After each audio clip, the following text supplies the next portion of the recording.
This one often surprises people. Plan for the future. Who wouldn't want to plan for the future? We're all planning for our retirement. So planning for the future in technology just seems to make sense. What is actually happening in the technology universe is things are moving too fast to do much planning for the future. I like to advise a maximum of 2 years. Many of us have heard of Moore's Law, which states that computing power doubles every 18 months. Well, the fact is, most software projects take a year to 18 months to complete if they're medium to large size. So in the entire time it's taken to do your project, you've already lost an entire Moore's Law cycle.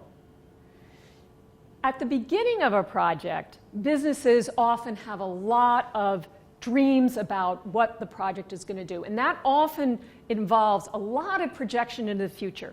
Not only is the project going to accomplish these things, but it's going to lay the groundwork, and we're going to be able to do all of these marvelous things in the future. And the truth is that's a lot of wasted time, because the future is going to arrive much faster than your project is even going to be launched. And this introduces the importance of what we call the minimum viable product, or MVP, which is the minimum that you can release as a software product that will meet the business's requirements. The idea is get that out fast, because Moore's Law in the future is coming to meet you. And so you don't want to be caught unawares with an introduction of something like the iPhone and the iPad and be spending a lot of time on a project that's going to have to take a left turn midway as the future comes to meet it. Myth number 6.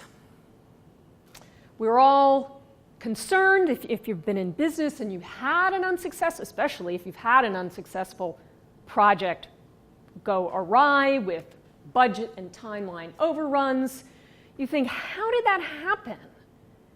At the end of the project, people say, wow, this isn't the software that I thought I was going to get. It doesn't meet the requirements, and there's expensive do-overs.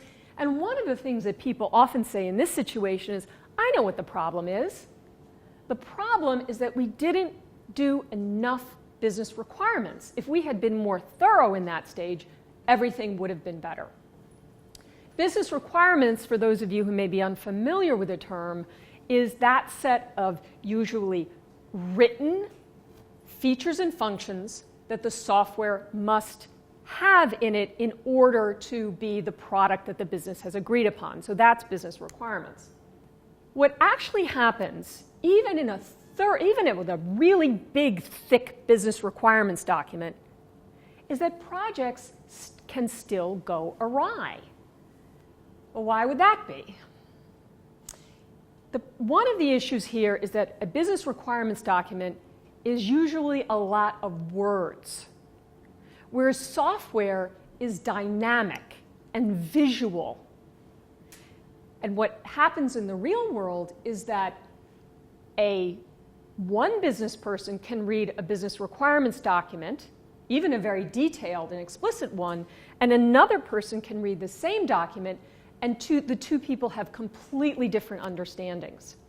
So this does happen even in a company that's been quite diligent about collecting detailed business requirements.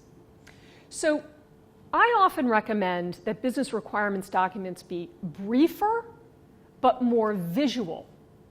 The best thing you can do, in fact, is to have a demo, an actual clickable piece of software to clarify what all those words are saying. Finally, I want to leave you with the idea of what happens to a computer programmer. About the 2/3 way in a software project, a computer programmer will raise his hand and say, hey, wait, what was that supposed to do? And the next thing that happens is that somebody chastises that programmer for asking the question. What do you mean? And the business requirements document is this thick. How can you not understand what that feature was supposed to do? And the truth is, human understanding doesn't happen in one fell swoop. Somebody reads a business requirements document and they've suddenly come into complete comprehension of the software.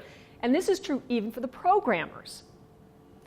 What happens in software is that people understand, they come to a basic understanding of what it's supposed to do, and then slowly in layers they come to a deeper and deeper understanding of what this project is all about. And programmers are no different than every other person on the project.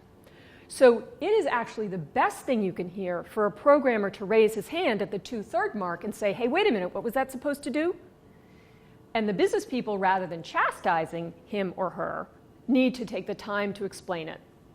Because again, even when thorough requirements are collected up front, understanding occurs in layers, and understanding and re-understanding and re-re-understanding is going to happen until the end of your project.